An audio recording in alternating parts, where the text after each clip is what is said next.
其是你，休书。他嘴里没一句实话。闭嘴！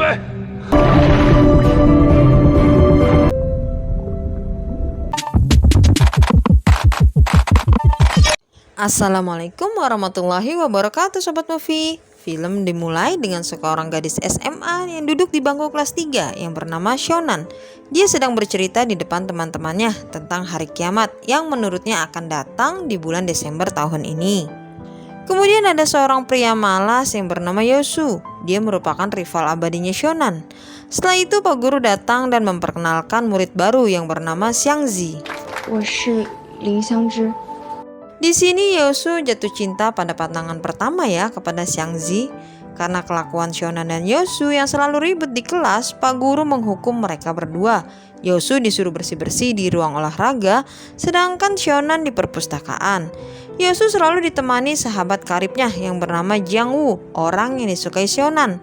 Saat mereka berdua berada di perpustakaan pun Shonan datang untuk mencampuri urusannya. Dan ujung-ujungnya Yosu bergelut lagi dengan Shonan. Yosu berniat untuk berkenalan secara langsung dengan Xiangzi. Dia membelikan jus jeruk untuknya, tapi jus itu malah mengenai bajunya. Tak putus asa sampai di situ, saat pelajaran Yosu mengirim Xiangzi selembar kertas, tapi dilaporkan ke guru oleh Shonan. Dan akhirnya ketika pulang sekolah, Yosu kembali mendekatinya. Dia memberikan surat untuk Xiangzi. Shonan datang untuk mencampurinya, tapi Jiangwu menarik tangannya. Yosu bilang dia hanya ingin berteman dengan Xiangzi, tapi Xiangzi malah merobek-robek kertas itu. Malam harinya, Xiangzi menelpon ibunya. Dia bilang apakah dia bisa pindah sekolah lagi ke tempat yang baru.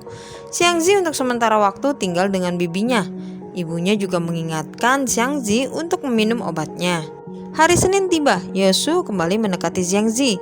Dia meminta maaf soal surat itu, tapi Xiangzi malah menjawab jika dia tidak mengenal mereka berdua.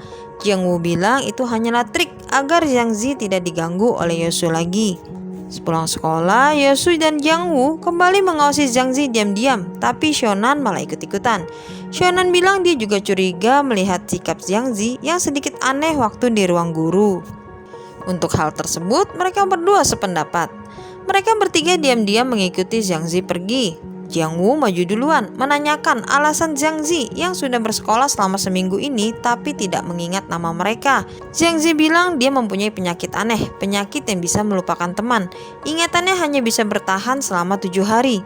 Jadi setiap awal hari Senin dia akan kembali melupakan semuanya. Penyakit ini disebut gangguan stres pasca trauma. Xiangzi pernah mengalami kecelakaan yang membuatnya melupakan teman-temannya setiap hari Senin, sehingga dia dijauhi oleh teman-teman sekolahnya. Hal inilah yang membuat Xiangzi tidak mau berteman dengan siapapun. Dia takut menyakiti teman-teman barunya seperti dulu. Agar temannya percaya, Xiangzi mengeluarkan obat yang selalu diminumnya. Yosu kemudian berkata jika mereka masih bisa berteman selama seminggu, tapi Xiangzi kembali menolak. Dia bilang dia hanya datang ke sini untuk ujian masuk kuliah, bukan untuk mencari teman. Yosu masih tidak menyerah ya, dia bilang akan terus membuat Xiangzi menjadi temannya. Yosu begitu perhatian membawakan makanan yang bergizi untuk nutrisi otak agar Xiangzi sembuh. Juga dia membuatkan sebuah buku untuk Xiangzi. Suatu ketika sepeda Yosu rantainya macet. Saat dia membetulkannya, tangannya berdarah. Xiangzi yang lewat saat itu kemudian berhenti dan memberinya plester untuk menutup lukanya. Setelah itu Yosu memberikan buku yang dibuatnya kepada Xiangzi. Buku tentang mengobati rasa trauma dan daya ingatnya. Setelah itu Yosu mengajak Xiangzi pergi ke toko buku. Dia menyuruh Xiangzi untuk menulis semua kenangannya itu dalam 1 minggu dalam sebuah buku diari. Xiangzi menyetujuinya dengan satu syarat. Yosu berjanji akan belajar dengan giat agar lulus SMA. Beberapa saat berlalu, Yosu membawa Xiangzi ke tempat ruang astronomi sekolah yang sudah terbengkalai. Di sana Xiangzi mengajari Yosu agar tidak ketinggalan pelajaran. Kemudian Jiangwu dan Shonan datang. Mereka berempat membersihkan tempat itu dan dijadikannya sebagai markas rahasia, tempat hangout mereka bersama. Jadi setiap Senin Xiangzi membawa buku hariannya untuk mengenal Yosu, Jiangwu, dan Shonan. Ujian simulasi dilaksanakan untuk menghadapi ujian akhir dalam waktu 7 bulan yang akan datang. Setelah itu mereka berempat merayakannya dengan makan bersama di sebuah restoran. Xiang Zi bercerita jika dia jago matematika karena diajari oleh temannya di sekolah yang dulu. Jiang Wu bilang jika lulus nanti dia akan kuliah di Beijing. Ketika Xiaonan ditanya, dia akan mengikuti Jiang Wu kuliah di tempat yang sama agar tetap bisa bersama. Yang dikhawatirkan adalah Yosu karena dia pernah mengulang 1 tahun di bangku SMA kelas 3. Malam harinya mereka memanggil Yosu untuk datang ke gedung astronomi. Mereka semua memberikannya pesta ulang tahun kejutan. Yang Zi membawakan Yosu sebuah kue untuknya. Yosu kemudian mengucapkan keinginan pertama dan keduanya. Saat dia akan menyebutkan keinginan ketiganya, tiba-tiba penjaga sekolah di sana memanggil. Mereka ketahuan karena lampu gedung astronomi menyala. Untuk mengecoh sang penjaga, mereka berpencar. Yosu dengan Xiang Zi, Jiang Wu dengan Xiaonan. Jiang Wu dan Xiaonan bersembunyi di perpustakaan, sedangkan Yosu dan Xiang Zi bersembunyi di area kolam renang. Xiang Zi membuatkan sebuah kue kering sebagai hadiah untuk Yosu. Kemudian dia menyalakan lilin kembali agar Yosu bisa mengucapkan permintaan ketiganya. Yosu bilang permintaan ketiganya diberikan untuk Xiang Zi. Yosu juga menyatakan perasaannya jika dia menyukai Xiang Zi. Xiang Zi terlihat menangis di sini. Kemudian dia pergi meninggalkan Yosu. Hari Senin kembali dimulai. Yosu kembali menghampiri Xiang Zi lagi untuk mengingatkannya. Yosu bilang apakah Xiang Zi sudah membuka buku hariannya. Sepertinya Xiang Zi menghilangkan buku itu. Dia tidak mengingat ketiga temannya. Yosu kemudian mengobrak-abrik buku Xiang Zi. Dicarinya tidak ada di kelas. Lantas Yosu mencarinya di luar. Sampai jam pelajaran dimulai pun Yosu tidak hadir. Yosu mulai mencarinya di kolam renang, di taman, dan akhirnya Xiang Zi menghampirinya. Dia menyuruh Yosu untuk menghentikan pencarian buku diarinya dan jangan mengganggunya lagi karena dia mau fokus untuk ujian masuk kuliah. Yosu bilang dia juga akan giat belajar untuk masuk ke universitas yang sama dengan Xiang Zi. Maupun nantinya dia tidak lulus, dia akan memikirkan cara untuk tinggal di sekitar kampus Xiang Zi. Di sini Xiang Zi berbicara dengan sangat ketus. Bahkan Xiaonan dan Jiang Wu dilarang untuk mendekat. Setelah mendengar itu, Yosu merasakan sakit di kepalanya. Dia pingsan dan harus dirawat. Jiang Wu, Xiaonan, dan Xiang Zi datang menjenguknya. Dokter bilang Yosu syok karena dia terkena pukulan berat pada mentalnya yang membuatnya pingsan.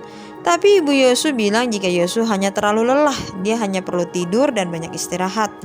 Saat Jiang Wu dan Xiaonan pulang, Xiang Zi masuk ke dalam. Setelah itu, mereka berdua mengobrol di luar.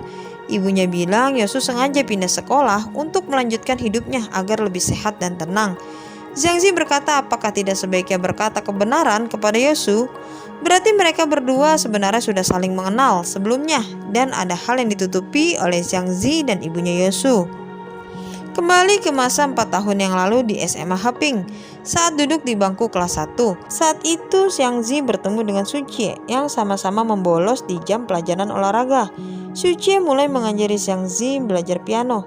Namun tiba-tiba seseorang menjatuhkan bola itu dari atap. Dia adalah Yosu.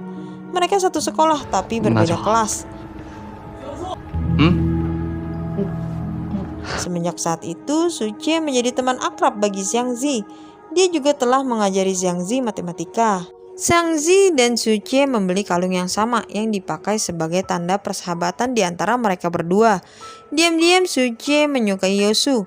Dia meminta bantuan Xiang Zi untuk mendekati Yosu. Xiang Zi membuat kempes ban sepeda Su Jie agar bisa diantar oleh Yosu. Dan setelah itu mereka bertiga menjadi akrab.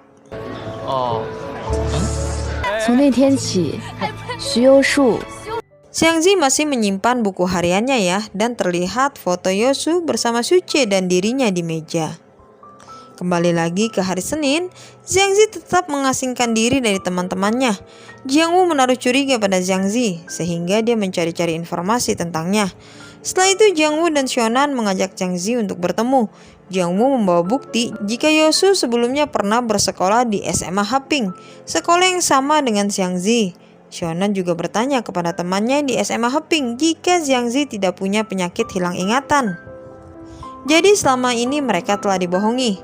Jiang Zi pun mengaku dan meminta maaf jika dirinya memang telah berbohong. Pada saat Yosu mencari buku hariannya, Jiang Zi sebenarnya ingin mengaku, tapi ketika dia melihat mata Yosu, dia menjadi tidak berani. Jiang Zi juga berkata jika yang mempunyai penyakit amnesia sebenarnya adalah Yosu. Kejadian itu terjadi saat libur musim dingin SMA kelas 1. Yosu, Jiang Zi, dan Su Jie memutuskan untuk berlibur di pinggir danau. Su Jie mengajak Jiang Zi ke tengah danau dengan sebuah perahu. Dia bilang jika dirinya telah menyiapkan selembar surat untuk Yosu yang diselipkan di keranjang. Karena penasaran, Su Jie kemudian berdiri, membuat perahu menjadi goyang.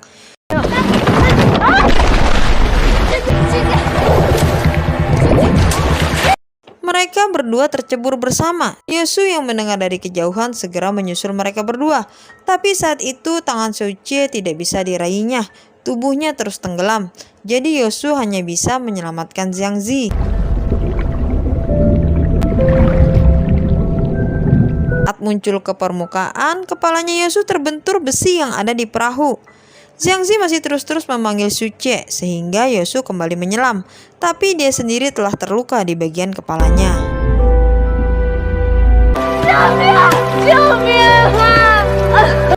Adegan kemudian berpindah saat Jiang Zi datang ke pemakaman Su Jie. Yosu sendiri masih belum sadarkan diri. Serangkaian pemeriksaan telah dijalaninya. Kemudian dia sadar. Jiang Zi segera datang untuk melihatnya di rumah sakit. Namun Yosu tidak mengenali dirinya. Dokter bilang itu karena gangguan stres traumatis yang dideritanya. Jadi secara tidak sadar otaknya telah menghapus memori soal kecelakaan yang dialaminya. Ibunya memutuskan untuk membawa Yosu pergi dan pindah sekolah. Jadi akibatnya Jiang Zi menghadapi hal itu sendirian. Dia terus dikucilkan dan dibuli oleh teman-teman sekolahnya. Dia juga menderita penyakit traumatik sehingga mendatangi seorang psikolog. Demi kesehatan mental anaknya, ibunya mengirim Jiang Zi untuk tinggal sementara dengan bibinya dan bersekolah di sana. Namun tanpa disangka-sangka, Jiang Zi kembali bertemu dengan Yosu di kelas yang sama, SMA kelas 3. Dia terpaksa berbohong agar Yosu mau menjauh darinya. Dia juga tidak ingin berteman akrab dengan siapapun karena takut kehilangan lagi. Ditambah ibunya Yosu pada waktu itu memohon kepada Jiang Zi agar menjauhi Yosu. Dia tidak ingin anaknya mengingat kembali kejadian buruk itu. Kembali ke kenyataan, Jiang Zi berjanji akan segera pergi setelah ujian akhir selesai. Sionan kemudian datang memeluknya dan bilang jika ini bukanlah salahnya. Di kelas, Jiang Woo mencegah Yosu untuk mendekati Jiang Zi lagi. Mereka berdua menasihati Yosu agar untuk sementara ini fokus dengan belajar untuk menghadapi ujian akhir sekolah. Dan pada akhirnya ujian berlangsung. 6 bulan mereka semua telah fokus untuk hari ini. Setelah selesai, semua murid keluar dan disambut oleh keluarganya masing-masing. Jiang Woo melihat jika Sionan diberikan bunga oleh teman sekelasnya yang lain. Beberapa hari berlalu, sekolah libur. Jiang Woo mengajak Sionan untuk makan bersama. Jiang Woo menanyakan soal bunga yang diterima oleh Sionan kemarin. Dia merasa sedih ketika melihat orang lain menyatakan cinta kepada Sionan. Dan dia baru menyadari jika selama ini dirinya ternyata menyukai Sionan. Sionan, 我喜欢你. Sebenarnya Sionan sangat senang, tapi sayang dia sudah mendaftar kuliah di Australia, sedangkan Jiang Woo di Beijing. Mereka akan terpisah dalam jarak yang jauh. Jiang Woo bilang mereka akan tetap bisa bersama, berkomunikasi setiap harinya. Jiang Woo juga akan menyusul Sionan ke Australia saat liburan nanti. Singkat cerita, Jiang Woo bertemu dengan Yosu, menanyakan rencananya akan kuliah di mana. Yosu bilang dia akan tetap mengejar Jiang Zi dan akan kuliah di tempat yang sama. Yosu kemudian meminta bantuan Jiang Woo untuk tetap mendekati Jiang Zi, tapi Jiang Woo menolaknya. Dia marah pada sahabatnya itu karena belum move on. Ditambah Jiang Woo takut jika penyakit Yosu datang kembali. Mereka jadi terlibat perkelahian berdua sampai tercebur ke kolam. Yosu mengingat kembali kejadian masa lalunya. Bayangan wajah Su Jie kembali muncul. Yosu. Sementara itu, Jiang Zi telah pergi dari rumah bibinya dengan perasaan yang sedih meninggalkan teman-temannya. Dia juga memutuskan kontak dengan semua orang. Jiang Zi mengunjungi makam Su Jie. Dia mengingat kembali beberapa kenangan di sana. Selang beberapa waktu, Yosu mengunjungi makam Su Jie. Dia telah mengingat semuanya. Di sana Yosu bertemu dengan adiknya Sucie. Kemudian dia berkunjung ke rumahnya. Ayahnya memberikan kotak milik Sucie. Setelah itu kotaknya dikirim ke alamat Xiangzi berada. Yosu juga memberikan buku diari yang selama ini dia tulis saat mereka sudah berpisah. Di sana dia menyatakan jika dirinya sebenarnya menyukai Xiangzi, hanya saja dia tidak bisa mengungkapkannya. Di dalam itu juga terdapat kalung milik Sucie.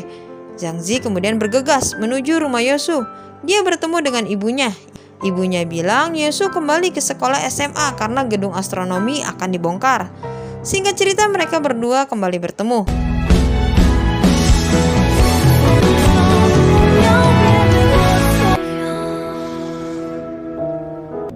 我是徐有树。 Xiangzi meminta maaf karena telah berbohong. Dia berkeinginan untuk membawa kalung Sucie pergi ke tempat yang belum pernah Sucie kunjungi. Yosu kemudian berkata, tidak semua rasa sakit bisa dihilangkan, namun kita bisa menghadapinya bersama. Dan di akhir film, keempat sahabat itu berkumpul bersama menyaksikan perayaan kembang api. Film ini merupakan remake dari film Jepang pada tahun 2017. Bagaimana menurut Sobat Movie semua? Apakah bagusan versi Cina atau versi Jepangnya? Terima kasih telah menonton. Jangan lupa positifkan pikiran dan tubuhmu. Wassalamualaikum warahmatullahi wabarakatuh.